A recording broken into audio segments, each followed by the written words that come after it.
March ನಂತರ ಸಚಿವ ಸಂಪುಟ ವಿಸ್ತರಣೆಯಾಗಲಿದೆ. ನಾನು ಕೂಡ ಸಚಿವ ಸ್ಥಾನದ ಆಕಾಂಕ್ಷಿ ಅಂತ ಧಾರವಾಡ ಶಾಸಕ ವಿನಯ್ ಕುಲಕರ್ಣಿ ಹೇಳಿದ್ದಾರೆ. ಸಿಎಂ ಸಿದ್ದರಾಮಯ್ಯ ಹಾಗೂ ಹೈಕಮಾಂಡ್ ಮೇಲೆ ನಂಬಿಕೆ ಇದೆ. ಈ ಸಲ ನನಗೂ ಸಚಿವ ಸ್ಥಾನ ಸಿಗಲಿದೆ, ಕೊಡ್ಲೇಬೇಕು, ಕೊಟ್ಟೆ ಕೊಡ್ತಾರೆ ಅಂದ್ರು. ಇದೇ ವೇಳೆ ಸಿಎಂ ಬದಲಾವಣೆ ಹಾಗೂ ಕೆಪಿಸಿಸಿ ಅಧ್ಯಕ್ಷರ ಬದಲಾವಣೆ ವಿಚಾರವಾಗಿ ಮಾತನಾಡಿದ ವಿನಯ್ ಕುಲಕರ್ಣಿ, ಅದೆಲ್ಲ ನಮ್ಮ ಹೈಕಮಾಂಡ್ಗೆ ಬಿಟ್ಟ ವಿಚಾರ.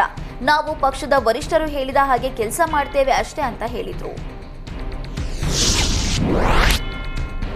ಡಿಕೆ ಶಿವಕುಮಾರ್ ಹೈಕಮಾಂಡ್ ಹೆಸರು ದುರ್ಬಳಕೆ ಮಾಡಿಕೊಳ್ತಿದ್ದಾರೆ ಎಂಬ ರಾಜಣ್ಣ ಆರೋಪದ ಬಗ್ಗೆ ಸಚಿವ ದಿನೇಶ್ ಗುಂಡೂರಾವ್ ಪ್ರತಿಕ್ರಿಯೆ ನೀಡಿದ್ದಾರೆ. ಸಾರ್ವಜನಿಕವಾಗಿ ಅನಾವಶ್ಯಕ ಚರ್ಚೆಯಾಗ್ತಿದೆ. ಇಂಥ ಹೇಳಿಕೆಗಳಿಂದ ಯಾವುದೇ ಪ್ರಯೋಜನ ಇಲ್ಲ.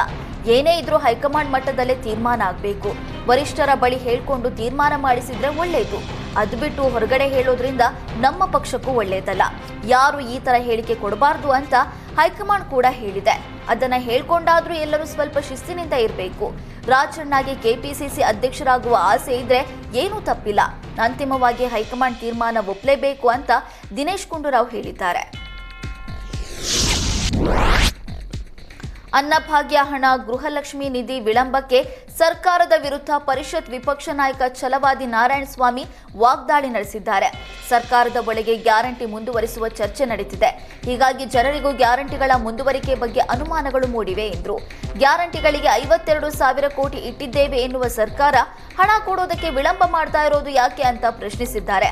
ಅಷ್ಟು ಹಣ ಇಟ್ಟ ಮೇಲೆ ಅದು ಜನರಿಗೆ ತಲುಪಬೇಕಲ್ವಾ, ಯಾಕೆ ತಲುಪ್ತಾ ಇಲ್ಲ ಅಂತ ಪ್ರಶ್ನಿಸಿದ್ದಾರೆ.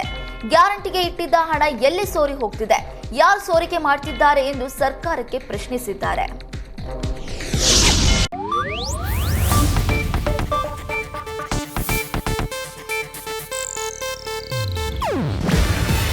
ಇದು ಏಷ್ಯಾನೆಟ್ ನ್ಯೂಸ್ ನೆಟ್ವರ್ಕ್ ಪ್ರಸ್ತುತಿ.